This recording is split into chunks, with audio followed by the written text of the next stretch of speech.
오늘 본문은 모세가 창세기에 기록한 10개의 그 족보들 중에서 세 번째 족보, 노아의 수평 족보 이야기가 시작되는 딱 그 부분 말씀입니다. 지금까지 우리는 아담을 중심으로 이 창세기를 살펴봤어요. 아담과 하와의 수평 족보 이야기로 시작해서 아담부터 노아까지 밑으로 뚝 떨어지는 수직 족보를 살펴봤습니다. 거기까지가 5장이에요. 이제 아담 중심의 이야기에서 노아 중심의 이야기로 창세기는 이야기의 장소를 옮겼습니다. 커피 컬처에서 1차 커피를 마시고 블랙 앤 화이트로 장소를 옮겨서 2차 커피를 마시는 거, 그런 비슷한 상황 상상하시면 되겠습니다. 장소를 옮겼습니다. 자, 이런 큰 배경 안에서 오늘 본문의 말씀 묵상할 때 하나님 주시는 말씀이 있습니다. 우리 교회와 우리 각 개인에게, 가정에게 주시는 말씀이 있습니다. 첫 번째로 하나님의 뜻에 변화가 있는 것이 아니라 하나님의 방법에는 변화가 있다는 사실을 말씀합니다. 오늘 본문의 말씀 안에 굉장히 오랫동안 사람들에게 하나님은 어떤 분이신지에 대해서 오해를 불러일으킨 말씀이 들어있습니다. 바로 하나님이 마치 후회하시는 듯한 모습을 보여주는 말씀이고, 하나님의 1차 계획이 마치 뜻밖의 실패로 돌아가서 어쩔 수 없이 하나님이 후속 조치를 하시는 것 같은 인상이 들게 하시는 말씀이 오늘 들어있어요. 땅 위에 사람 지으셨음을 한탄하사 마음에 근심하시고, 내가 사람 괜히 지었다, 뭐 이런 느낌이죠. 이는 내가 그것들을 지었음을 한탄함이니라 하시니라. 이렇게 될 줄 몰랐다, 뭐 이런 느낌이 드는 말씀이에요. 여러분, 이 말씀들은 하나님이 후회라는 감정을 느끼셨다는 말씀도 아니고, 하나님의 1차 계획이 예상 밖의 실패로 돌아가서 이제 하나님이 뜻을 바꿔서 2차 계획을 세우시기로 결심하셨다는 말씀도 아닙니다. 이 말씀들을 전문 용어로 뭐라고 부르냐면 신인동역론이라고 부르는데요. 신인동역론의 정확한 의미를 제가 풀어서 설명해 드리면, 제가 이해한 이 단어의 의미는 이렇습니다. 하나님을 사람처럼 표현을 해서 우리가 하나님을 알고 하나님을 이해하게 돕는 기술, 기법이에요. 오늘 본문에서도 신인동역론을 사용해서 하나님이 얼마나 죄를 싫어하시고 죄를 보고 가슴 아파하셨는지를 우리가 하나님을 이해하도록 돕기 위해서 이러한 표현법을 사용한 것이지, 하나님이 실제로 후회하셨다는 것도 아니고, 하나님이 계획을 바꾸셨다는 것도 아니고, 하나님의 1차 계획이 실패로 돌아가서 후속 조치를 하셨다는 것도 아닙니다. 자, 만약에 그런 의미라면 이런 존재는 하나님일 수가 없습니다. 하나님은 어떤 분이시죠? 전지하셔서, omniscience, 전지하셔서 모든 것을 미리 알고 계셔서 그분은 놀라지 않으시며 그분은 모르는 것이 없습니다. 역사 처음부터 끝까지 모르는 게 없어요. 그분의 지식은 어떤 지식이냐면, 사람이 무슨 행동을 하나 본 다음에 그 사람을 비로소 알게 되는, 저런 애구나. 그럼 배우는 지식이 아니라 처음부터 그 사람을, 그 피조물을 완전히 꿰뚫고 있는 완전한 지식입니다. 이게 전지하심입니다. 하나님의 지식은 시간이 지날수록 점점 더 그 사람을 알게 되는, 네가 알고 보니까 그런 애구나, 그런 자라나는 지식이 아니고요, 성장하는 지식이 아니고요, 처음부터 그 사람을 완전히 뼛속에 있는 영혼의 중심까지 꿰뚫고 알고 있는 그런 완전한 지식이에요. 그래서 하나님은 사울이 범죄에 저지르기 전에 아시는 거예요. 니들이 왕 잘못 뽑았다. 이 왕이 니들을 괴롭게 할 거다. 미리 말씀하시는 거예요. 사울이 그렇게 하기 전에 너희들의 아들들을 잡아가서 종을 삼을 것이다. 그래서 하나님은 이새의 아들 엘리압이 어떤 우리가 보기에 나쁜 행동을 하기 전에 뭐라고 말씀하세요? 이미 내가 그를 버렸노라 말씀하시는 거예요. 하나님은 이미 엘리압을 알고 계세요. 성도 여러분, 하나님은 전지하실 하나님이십니다. 뿐만 아니라 전능하셔요. 전능하셔요. 옴니포텐트. 불가능한 게 없어요. 이 말은 실패를 안 하신다는 거예요.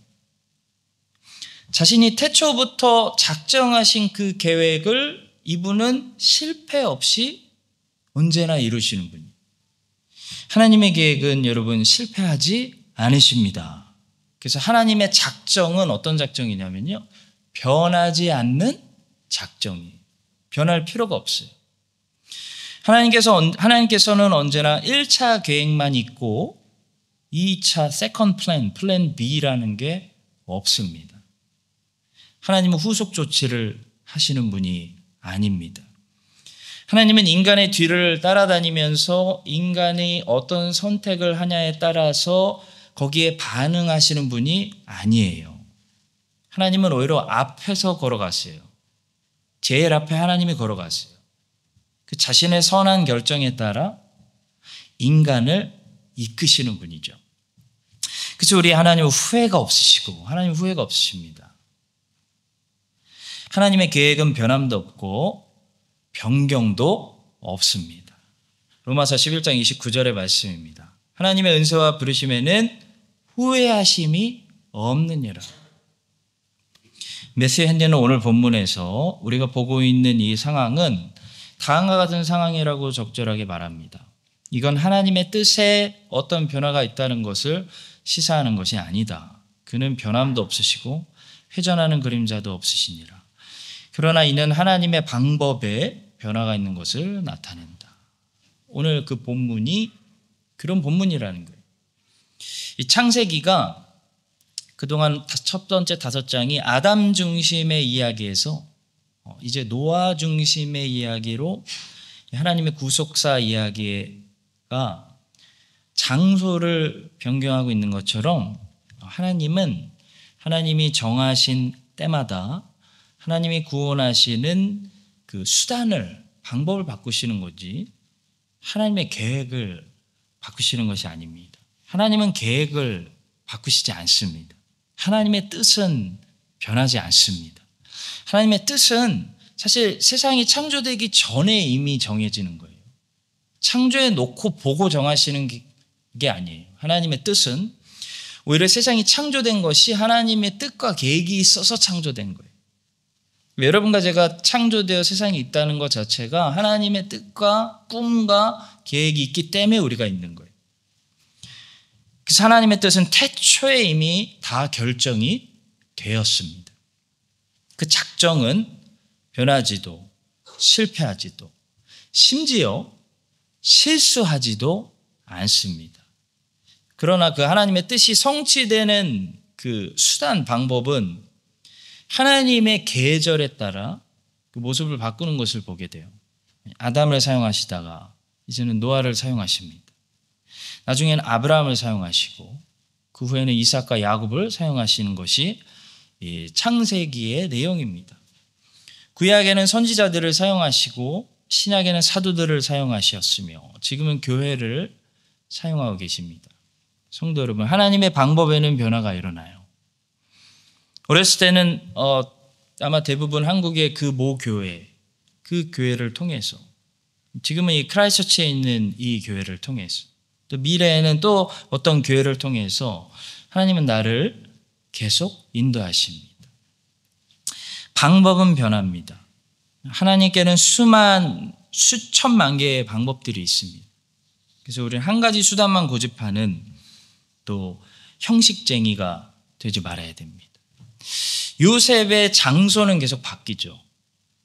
요셉의 장소는 아버지 야곱의 집에 있을 때 계절이 있고, 보디발의 집에 있을 때 계절이 있고, 감옥에 있을 때 계절이 있고, 애굽의 총리의 자리로 계속 변경이 됩니다. 그러나 요셉의 인생을 향한, 요셉을 향한 하나님의 뜻, 하나님의 꿈, 하나님의 계획은 항상 같아요. 신실합니다. 신실하기 때문에 하나님은 요셉을 향한 하나님의 뜻을 미리 보여주시는 거예요. 요셉이 어렸을 때 꿈으로 미리 보여주시는 거예요. 왜냐하면 변경 안 할 거기 때문에 미리 보여주시는 거예요. 변경할 거면 미리 안 보여주시죠. 어떻게 될지 모르는데. 하나님은 요셉에게 하나님의 뜻은 내가 너를 향한, 요셉 너를 향한 나의 작정, 나의 계획, 나의 꿈, 나의 뜻은 이러해. 그거 안 변해. 내가 반드시 성취해. 변경 불가능한 것이기 때문에 요셉이 어렸을 때 미리 꿈으로 보여주는 거예요. 창세기 끝날 때 그 꿈이 꿈대로 이루어지는 것을, 그 신기한 역사를 여러분과 저는 보게 되는 거죠. 우리 인생도 마찬가지. 우리는 지금 현재 진행 중이죠. 우리는 아직 창세기 끝에 안 왔죠. 근데 우리 인생도 그럴 거예요. 하나님이 우리를 향해 계획하신 게 이루어지는 것을 보게 된다는 거예요. 하나님의 뜻은 변하지 않습니다. 요셉을 향한 그 하나님의 뜻이 한 번도 변하지 않았고 끝까지 이룬 것처럼 나를 향한 하나님의 뜻은 오늘도 변하지 않고 진행되고 있습니다. 여러분을 향한 하나님의 뜻은 올 한 해도 진행되고 있습니다. 그 점에 있어서 여러분 하나님을 신뢰하십시오. 하나님이 이루실 것입니다. 하나님은 실패하지 않으세요. 여러분은 실패하겠죠. 저는 실패해요. 하나님은 실패하지 않으세요. 하나님을, 중요한 건 이겁니다. 기다리십시오. 하나님을 신뢰하며 준비하며 기다리세요. 하나님이 이루실 것입니다. 여러분과 저를 향한, 우리 개인들을 향한 하나님의 뜻이 이루어지기를 축복합니다. 우리 가정을 향한 그 하나님 비전이 있어요. 하나님 계획이 있어요. 괜히 남녀가 만나게 하시고 가정 세우시고 애들 맡기신 거 아니에요. 하나님의 그 이루고자 하는 뜻이 있어요. 하나님 비전이 각 가정들에게 한 해 한 해 그 한 해에 맡긴 분량만큼 성취되기를 축복합니다. 또 교회를 향한 하나님의 비전이 있어요. 지역 교회마다 소명과 사명이 있어요. 우리 교회를 향한, 이 교회를 향한 하나님 가지고 있는 계획이 신실하게 성취되기를 변하지 않으시고 흔들리지 않으시며 놀라지도 않으시고 회전하는 그림자도 없으신 우리 주님 예수 그리스도의 이름으로 간절히 축복합니다. 자, 두 번째로 하나님의 은혜가 항상 먼저라는 사실입니다. 자, 오늘 본문에 보시면 복음과 관련된 굉장히 중요한 단어들이 나옵니다. 매우 중요한 순서대로 등장합니다. 은혜라는 단어, 의로움이라는 단어, 동행이라는 단어예요. 8절과 9절에 있습니다. 그러나 노아는 여호와께 은혜를 입었더라. 이것이 노아의 족본이라. 노아는 의인이요 당대의 완전한 자라. 그는 하나님과 동행하였습니다. 자, 먼저 동행이란 단어, 그 안에는, 동행 안에는 무슨 단어가 숨겨져 있을 수밖에 없냐면요, 믿음이란 단어가 존재할 수밖에 없다는 사실을 알 수 있습니다. 왜냐하면 보이지 않는 영이신 하나님과 사람이 동행하려면 반드시 믿음이 필요합니다. 그러니까 에녹이나 노아나 보이지 않는 하나님과 이들이 동행했다, 교제했다, 그분을 따라갔다 라는 말씀은 그들이 믿음으로 행했다는 거예요. 그래서 동행이라는 저 단어 안에 믿음이라는 단어가 숨어 있다는 거 우리가 알 수가 있습니다. 그러면 우리는 8절과 9절에서 중요한 세 가지 단어들을 발견하게 되죠. 은혜와 의로움과 믿음입니다. 여러분, 이 중요한 세 단어들은 전부 구원에 필요한 수단들입니다. 저 세 단어들 중에 한 단어라도 빠지면 구원이 완성되지가 않습니다.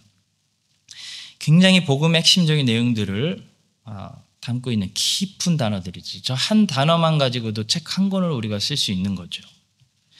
여러분, 구원은 뭡니까? 구원은 하나님의 선물입니다. 하나님의 선물. 다시 말해 구원은 얻어낼 수 있는 게 아니라 받아낼 수만 있다는 거예요. 얻어낼 수 없어요. 받을 수만 있어요. 선물이니까. 우리가 월급은 뽑아낼 수 있죠. 내가 다 받아야 되는 거니까. 근데 선물은 협박해도 뽑아낼 수가 없어요. 선물은 그 사람이 그냥 내가 좋아서 줘야 되는 게 선물이죠. 구원은 그렇습니다. 우리가 어떤 공로를 가지고 하나님한테 뽑아낼 수 없어요. 내가 이걸 했으니 당신 주셔야 됩니다라고 할 수 없다는 거예요. 구원은 받을 수만 있어요. 하나님의 은혜예요. 은혜. 그리고 그 구원은 의로우신 하나님 앞에 의롭지 않은 죄인이 그들의 구세주의 의로움을 힘입어서 관계를 회복하고 서는 것을 말합니다. 그것이 구원이 있죠. 그리고 그 구세주의 의로움을 얻는 수단은 뭡니까? 행위가 아니라 오직 믿음이, 오직 하나님을 신뢰하고 하나님과 동행하는 믿음입니다. 따라서 본문에 게시되는 은혜와 의로움과 믿음, 이 세 단어들은 노아가 어떻게 그 시대에 온 세상이 쓸어버림을 당하는 중에서 노아가 어떻게 건짐을 받았는지, 또 죄인이 어떻게 구원을 받는지를 보여주는 아주 핵심적인 복음을 설명하는 그런 용어들인데요. 여기서 중요한 게 뭐냐면 순서입니다. 생각보다 순서가 너무 중요해요. 은혜라는 단어가 의로움과 믿음 전에 먼저 등장하고 있다는 사실이 중요합니다. 그러니까 그러나 노아는 여호와께 은혜를 입었더라가 먼저 나오고 그 결과로 이것이 노아의 족본이라. 이것이 노아의 이야기다 이런 거예요. 노아는 어떤 사람이었어요? 의인이었다. 당대의 완전한 자라. 그는 하나님과 동행하였다 라고 말하고 있는 거죠. 여러분, 노아가 의롭게 행하고 당대에 완전했고 하나님과 동행했기 때문에 하나님의 은혜를 주신 것이 아니라는 거예요. 하나님이 노아에게 거꾸로 은혜를 주셨기 때문에 이것이 노아의 족본이라 하면서 노아가 어떤 사람이 될 수 있었는지를 말씀하고 있습니다.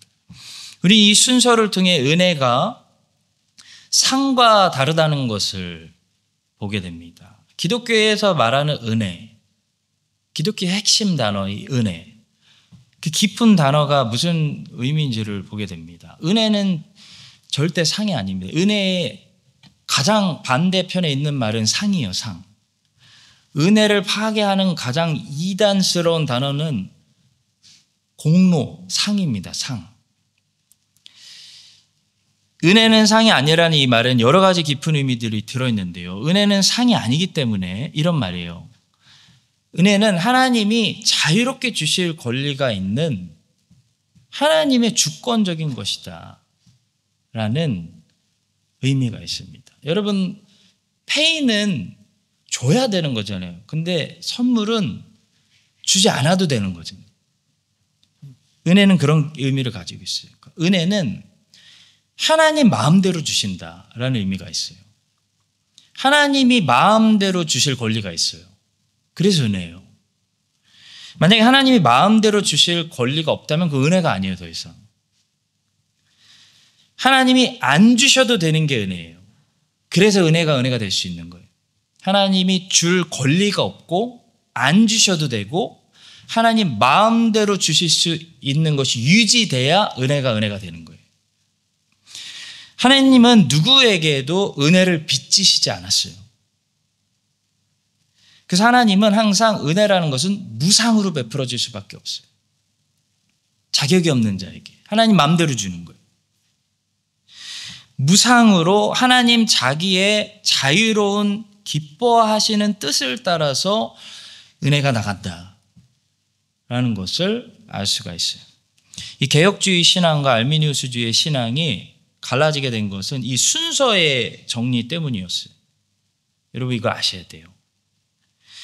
은혜를 은혜되게 지키려는, 은혜는 은혜가 돼야 돼. 상이 되면 안 돼. 그럼 바로 이단되는 거야.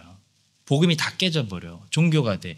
라고 했던, 은혜를 은혜되게 지키려 했던 개혁주의 신앙은 중생을 믿음 앞에 둬요. 중생이 먼저예요. 의로움이라는 칭의는 믿음과 함께 두죠. 왜냐하면 믿음이라는 수단으로 예수님의 의로움을 전가받기 때문이에요. 그러니까 믿음과 의로움은 같은 스테이지에 있어요. 근데 개혁주의 신앙은 그 이전에 중생의 사건이 우리에게 먼저 일어난다고 얘기해요. 다시 말해 하나님의 은혜가 먼저 있다라고 얘기하는 거예요. 하나님의 은혜가 먼저 죄인에게 발생해서 죄인을 살려준다라는 거예요. 여러분 죽은 사람이 무슨 반응을 하겠습니까? 일단 살아나야 뭔가 첫 반응이 있죠. 아기가 일단 세상에 태어나야 뭐라도 할 거 아니에요. 똑같아요. 하나님이 먼저 거듭나게 해주셔야 모든 것이 시작되기 때문에 하나님의 은혜가 제일 앞에 있어요. 하나님의 은혜가 자유롭게 주권적으로 거부할 수 없는 불강력적 은혜로 어떤 죄인들에게 하나님 마음대로 갑자기 하나님 정한 시간에 중생하게 해주신다는 거예요. 그게 먼저라는 거예요. 그게 항상 시작이라는 거예요.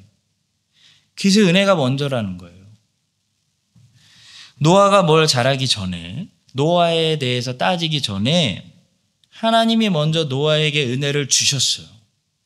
그렇기 때문에 노아가 선하게 반응할 수 있다는 거예요.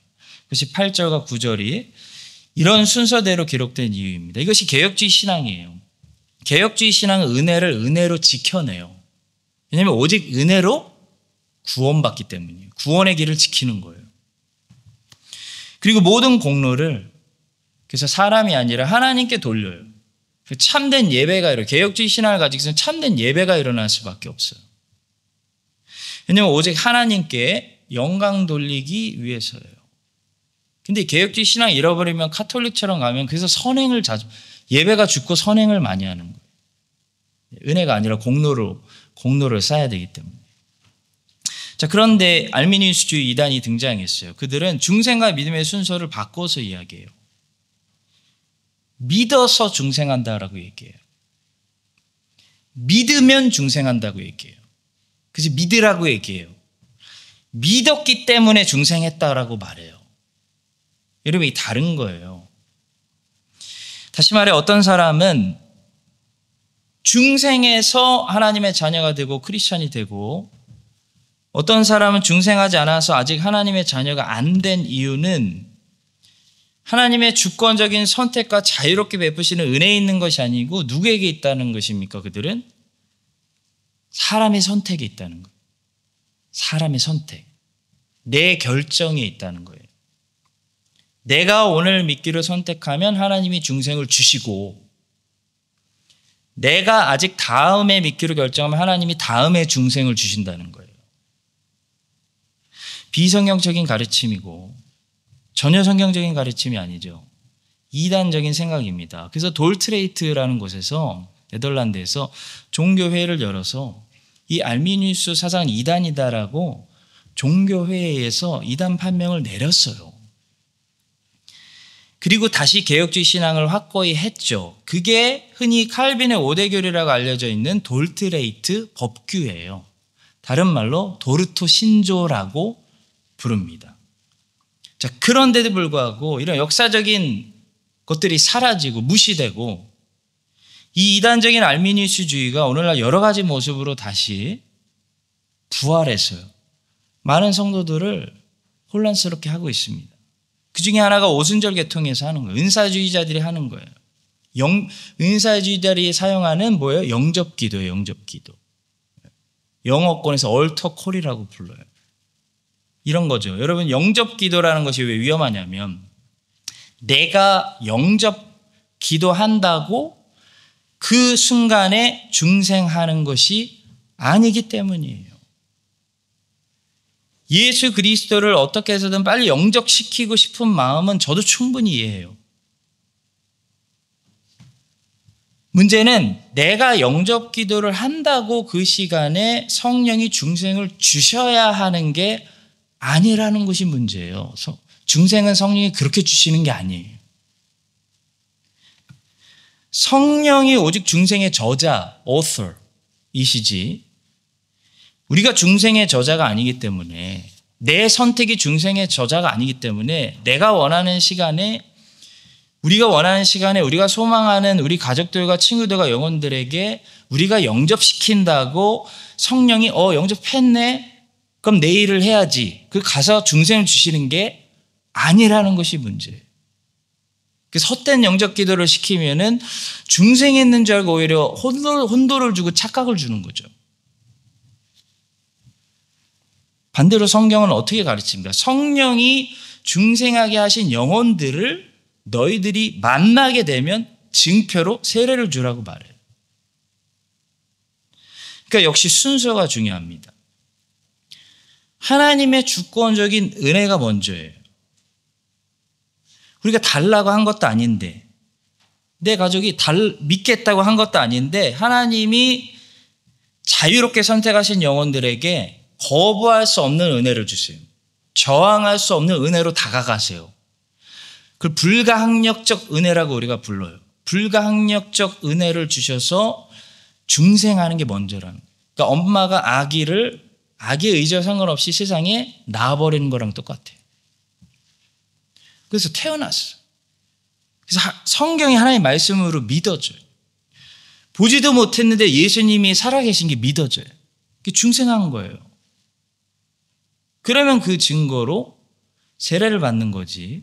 세례 받는다고 중생하는 거 아니고 영접기도 한다고 중생하는 거 아니에요. 물론 저는 영접기도 받는 영혼들이 정말 중생했으면 좋겠어요. 그래서 기도해요. 그러나 역시 은혜는 말 그대로 은혜는 은혜이기 때문에 어떤 행위의 대가로 주시는 것이 아니기 때문에 정말 누구에게 어떤 죄인에게 언제 은혜를 주실지는 우리가 결정하는 게 아니에요. 그건 몰라요. 그래서 하나님이 아십니다. 하나님만 아십니다. 그래서 하나님의 사역입니다. 예수님을 믿을 생각도 전혀 없었고 중상해버린 그날 예수님을 믿으려고 계획한 적도 없었는데 아니죠. 오히려 예수 믿는 사람들 붙잡아 죽이려고 가는 길에 바울이 어떻게 됩니까? 하나님의 주권대로 하나님의 자유로운 선택대로 저항할 수 없는 불가항력적 은혜를 받아버린 그래서 눈이 열려버린 중생해버린 사도 바울이 고린도전서 15장 10절에서 고백합니다. 그러나 내가 나된 것은 하나님의 은혜로 된 것이니 내게 주신 그의 은혜가 헛되지 아니하여 내가 모든 사도보다 더 많이 수고하였으나 내가 한 것이 아니요 오직 나와 함께 하신 하나님의 은혜로라. 하나님의 은혜가 사도 바울이 수고하게 만들었습니다. 하나님의 은혜가 노아가 당대에 완전한 사람이 되도록 만들었습니다. 하나님의 은혜가 나로 하여금 믿어지게 만들고 믿게 만드는 것이지 내가 믿었기 때문에 하나님의 은혜 받은 거 아닙니다. 이걸 아는 사람은 바울처럼 고백해요. 바울처럼. 저 고백을 해요. 내가 오늘날 나된 거, 내가 오늘 수고하고 있는 거, 내가 오늘 조금이라도 성화되고 변하는 거 내가 한 거 아닙니다. 나 원래 그런 사람 아닙니다. 이럴 계획 생각도 없었습니다. 하나님의 은혜예요. 라고 고백하는 거예요. 모든 것이 하나님의 은혜입니다. 이렇게 고백해요. 내 인생의 모든 선한 것은 하나님의 은혜고 모든 악한 것은 내가 한 겁니다. 그렇게 고백할 때 모든 영광이 하나님께 돌아가는 거예요. 그게 개혁신앙이에요. 성경적 신앙이에요. 여러분과 제가 이 사실을 기억하고요. 영광의 일부를 빼앗아서 사람에게 돌리는 내가 그때 결정했으니까 저 사람들 안 믿겠다고 할 때 나는 그때 믿겠다고 손들었으니까 영광의 일부를 빼앗아서 사람에게 돌리는 그 알미니우스주의 이단을 여러분 조심하고, 우리 교회는 모든 영광을 빼앗기지 않고 오직 하나님께 돌리는 이 바른 성경적인 신앙을 가지고 바울처럼 이제는 수고롭게 일하고, 노아처럼 은혜 받았기 때문에 이제는 의롭게 살아가는 우리 모두가 될 수 있기를 예수님의 이름으로 축복합니다. 자, 마지막 세 번째로, 노아는 신앙생활하기 어려울 때 신앙생활을 더 잘했다는 사실입니다. 첫 번째, 두 번째 포인트는 교리적인 말씀을 봤고, 이제 세 번째 말씀은 좀 실천적이고 적용적인 말씀이에요. 여러분, 노아에 대해서 말씀해 주는 오늘 본문에서 아주 중요한 단어가 하나 등장합니다. 9절에 있습니다. 바로 당대라는 단어입니다. 이것이 노아의 족본이라, 노아의 이야기니라. 노아는 의인이요 당대의 완전한 자라. 그는 하나님과 동행하였어요. 그리고 보니까 노아가 살았던 저기서 말하는 9절에서 말하는 그 당대란 언제를 말하는 걸까요? 5절에 있습니다. 5절. 여호와께서 사람의 죄악이 세상에 가득함과 그의 마음으로 생각하는 모든 계획이 항상 악한 뿐임을 보시고.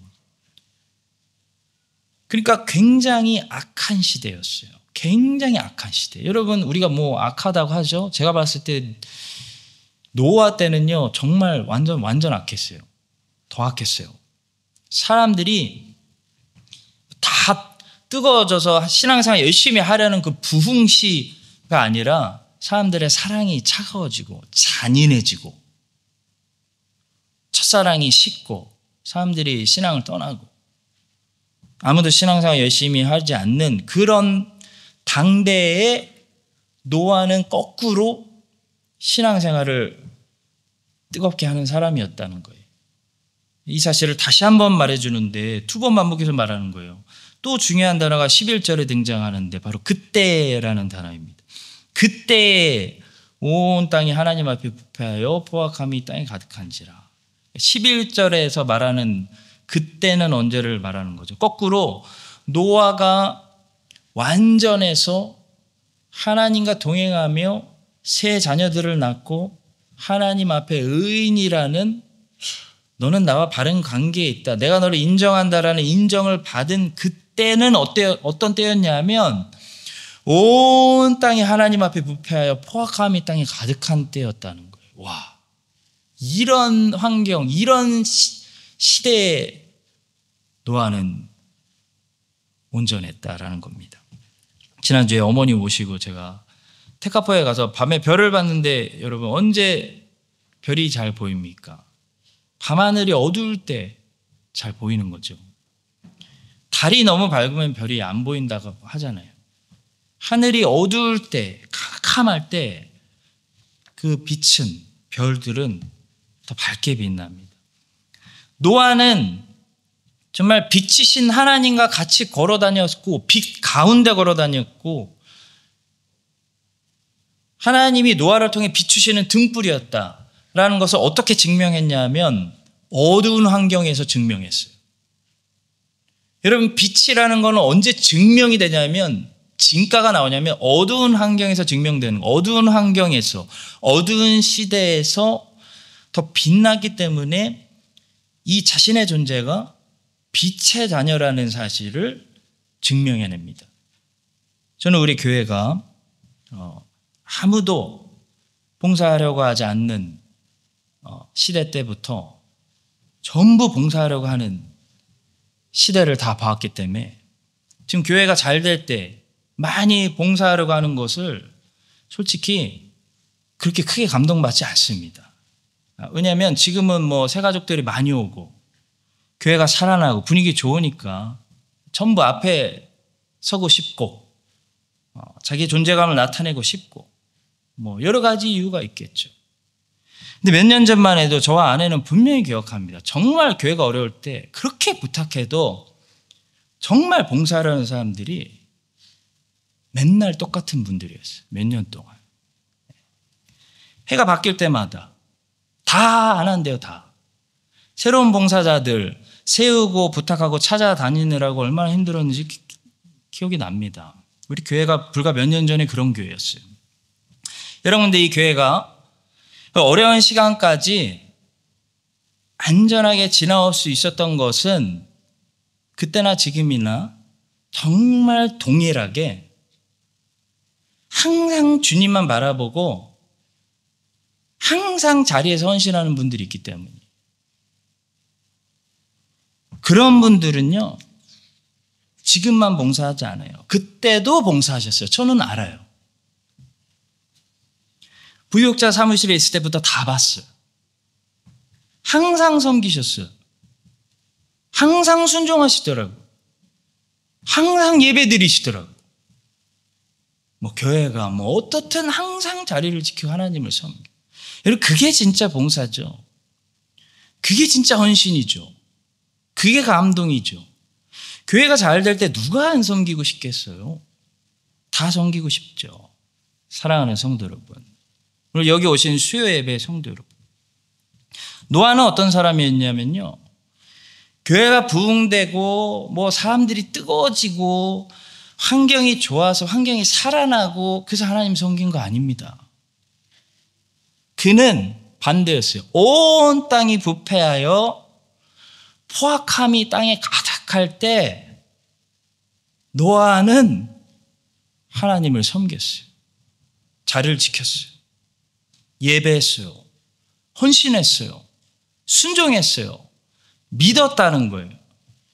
그는 사람의 죄악이 세상에 가득함과 사람들의 마음으로 생각하는 모든 계획이 항상 악할 뿐임을 하나님이 보실 때 하나님 보시기에 당대의 완전한 자로서 그때도 하나님과 동행했습니다. 여러분과 제가 혹시 빛의 자녀라는 거 우리가 무엇으로 증명하는지 아세요? 무엇으로 증명할까요? 어두울 때 증명하는 거예요. 한참 좋고 다 잘 되고 형통하고 해가 중천에 있어서 밝을 때 무슨 별이 별의 존재감을 증명해요? 증명 안 하지. 어두울 때 증명하는 거예요. 우리 주변이 어두워질 때 빛의 자녀들은 증거하는 거, 나타나는 거예요. 드러나는 거예요. 구별되는 거예요. 교회가 어두워질 때 참된 신자들은 증명하는 거예요. 신앙을 증명하는 거예요. 증명하더라고요. 그때 빛의 자녀들이 더 밝게 빛나기 시작해요. 더 밝게 빛나기 시작해요. 더 앞자리로 헌신하기 시작해요. 그때 하나님의 자녀들은 갑자기 더 열심히 헌신하죠. 비로소 하나님의 자녀들이 본격적으로 팍 걷고 일어나 기도하고 어두워질 때, 어려울 때 하나님 자녀들은 십자가를 기억해요. 십자가를 지기 시작하죠. 성도 여러분, 지금 크라이스트처치 제가 이번에 남섬 밑에 오랜만에 6년 만에 갔다 오고 깜짝 놀랐습니다. 너무 좋아져서. 지금 좋을 때예요. 제가 봤을 때. 지금 누구나 다 왜 못해요? 이때도 안 하는 건 정말 문제가 있죠. 그러나 하나님이 가장 사람들의 마음의 생각이 어두울 때 노아가 밝게 빛나는 것을 하나님이 주목하셔서 노아는 당대의 완전한 자라. 그가 하나님과 동행하였으니 라고 칭찬의 기록을 남기신 것처럼 우리 교회가 어려울 때, 우리 시대가 어려울 때, 대한민국이 어렵고 뉴질랜드가 어렵고 어려울 때, 사람들이 뜨거워지는 것이 아니라 사랑이 식어서 차가워질 때, 어려울 때, 그때에 수요 예배에 오시는 여러분들은 진정으로 더 밝게 빛나시는 여러분들 되시기를 예수님의 이름으로 축복합니다.